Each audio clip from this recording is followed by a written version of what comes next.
Morning guys! Ngayon luluto tayo ng... Dito naman tayo sa cooking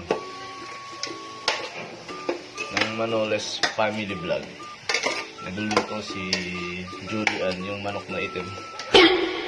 Bumili kami ng buto-buto pero marami siya laman. Yan, ginigisa na sa bawang, sibuyas at luya. Kasi ang lulutuin namin ay batsui. Yan.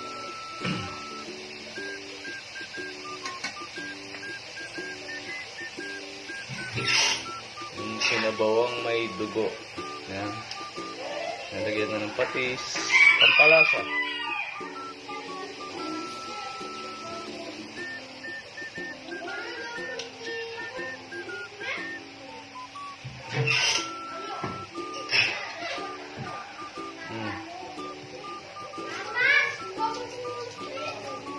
Dati kasi ako nagluto nito, hinahanap-hanap niya. Ngayon tinuturuan ko siya kung paano lutuin.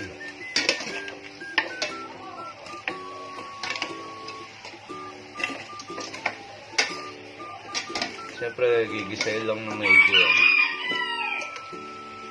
para lutong-luto siya.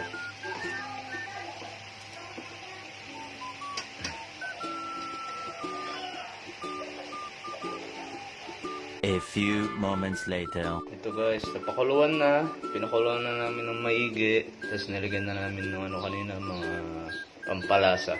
Again, time na para ilagay yung dugo.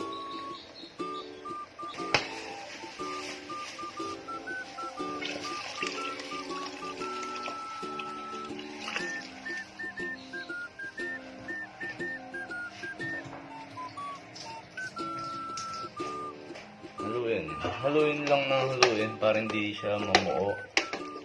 Kasi may mabubuo pa rin dyan pero maliliit lang.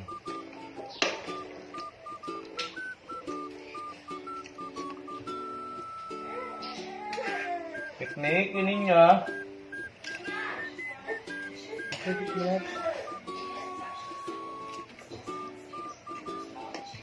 Ito yung dahon ng sibuyas.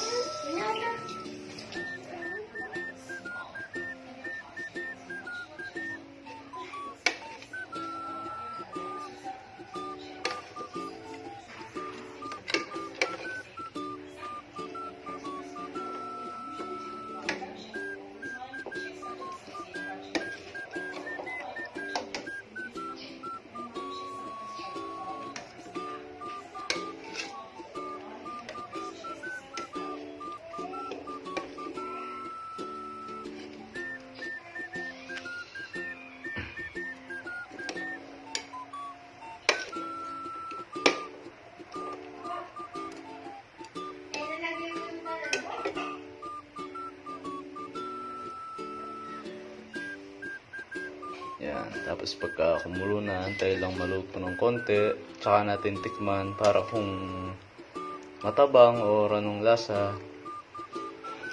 pwede pa natin i-adjust. Kasi kanina pinanggisa lang patis. Panggisa talaga namin patis. Pero pagka pampalasa, asin na yung ginagamit namin.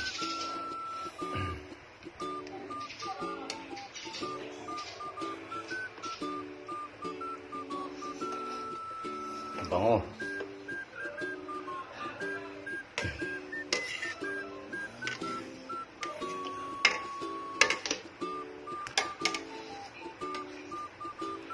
Kanina dinagdagan din namin ng sibuyas para yung aroma ng spices mas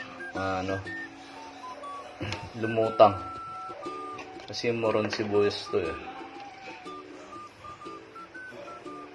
Tsaka luya. Yan po.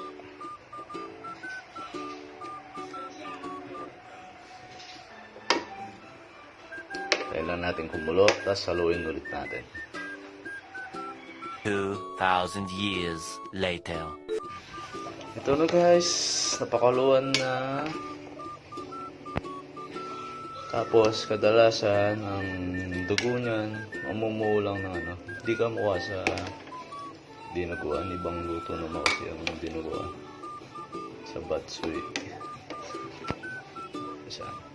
May namumuya, maliliit lang.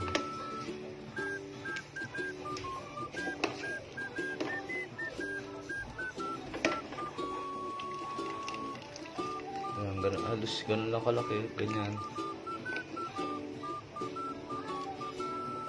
Yan, may mga dugo-dugo siya na konti. Tikman na natin. I'm sure masarap to.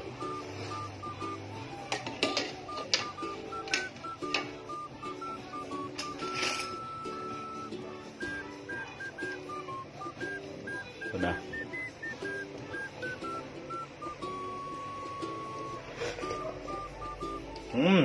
Masiso. In Korean, in Japanese, oishi desu. In Kapampangan, manyaman keni. Sabi nga ni TV Candas. Sarap. Palagay ko, konting kulo na lang pwede na to. Salamat guys. Sana nagustuhan nyo. At try nyo rin niluto to. Masarap. Promise. Good morning and thank you.